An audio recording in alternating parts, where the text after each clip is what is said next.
todos, meu nome é Igor Santana e a aula de hoje será sobre interações intermoleculares.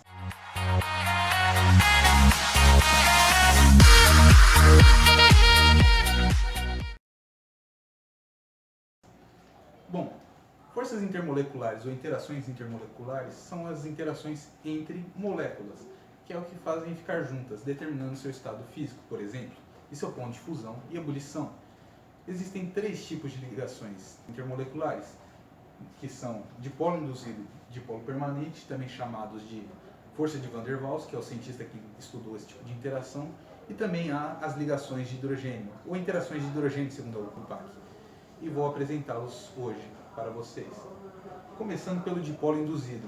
Dipolo induzido é característico de moléculas apolares, ou seja, a maioria das moléculas apolares tem interações tipo dipolo induzido. Essas ligações são extremamente fracas e frágeis, por isso eles se encontram normalmente no estado gasoso. Como exemplo, temos o próprio gás carbônico, gelo seco, que sublima de sólido para gasoso.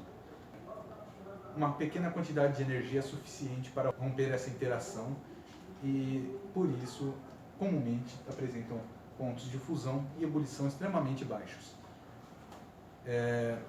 E como funciona? Eu usei aqui como exemplo a molécula de bromo. Vejam que aqui a nuvem eletrônica está homogeneamente distribuída, não há mais elétrons nem para lá nem para cá.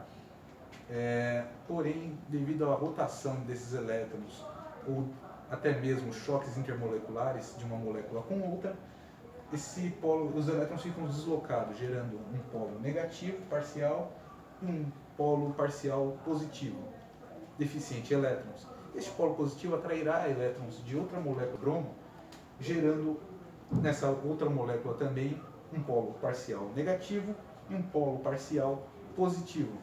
Ou seja, ele induziu a criação de dois polos, por isso, dipolo induzido. Bom, essa força também é responsável, por exemplo, pelas lagartixas andarem pela parede ou pelo teto sem cair. É uma força fraca o suficiente para a lagartixa tirar sua pata da parede ou do teto e colocá-la novamente, mas forte o suficiente para ela não cair. Essa força também pode ser chamada de força de dispersão de London, foi aprofundada a pesquisa por London.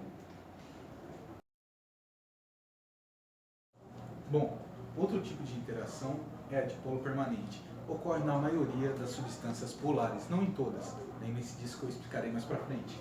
O que acontece? Esse tipo de interação ela é intermediária. Não é a mais forte de todas, porém é muitas vezes mais forte do que a anterior. E isso ocasiona pontos de fusão e ebulição mais altos e não é momentâneo, acarreta em maior estabilidade da molécula. Como podemos ver aqui numa molécula de HCl, onde o cloro, por ser mais eletronegativo que o hidrogênio, concentra a carga negativa, concentra a nuvem eletrônica em volta de si, deixando o hidrogênio deficiente em elétrons, gerando então uma carga parcial positiva no hidrogênio e uma carga parcial negativa no átomo de cloro. Por ser deficiente em elétrons, o átomo de hidrogênio atrairá um outro átomo de cloro, que está sobrando elétrons. E isso gerará a interação entre dois polos, que acarretará entre o polo parcial positivo de uma molécula interagindo com o polo parcial negativo de outra molécula. Por ser dois polos fixos, essa interação é mais estável do que a anterior. E por isso o nome, dipolo permanente. Interação entre dois polos que não são momentâneos, são permanentes. Sempre estarão lá.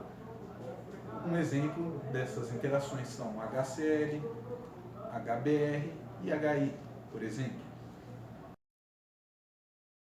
Outro tipo de interação que temos é as interações de hidrogênio ou ligações de hidrogênio, que nada mais são que moléculas polares, porém com átomos extremamente eletronegativos, como flúor, oxigênio e nitrogênio. É só lembrar FON, flúor, oxigênio e nitrogênio, FON, ligados a um ou mais átomos de hidrogênio, por isso interações de hidrogênio. Essas interações são extremamente fortes, ocasionando em pontos de fusão e ebulição extremamente altos, como por exemplo a água, que é líquida em temperatura ambiente e apresenta alto tom de fusão e ebulição. Eu usei a água mesmo como exemplo aqui para demonstrar como essa interação se dá. Aqui temos uma molécula de água. O hidrogênio está parcialmente positivo, carregado parcialmente positivo. Esse daqui também está positivamente carregado, devido ao átomo extremamente eletronegativo que puxa a nuvem eletrônica para si.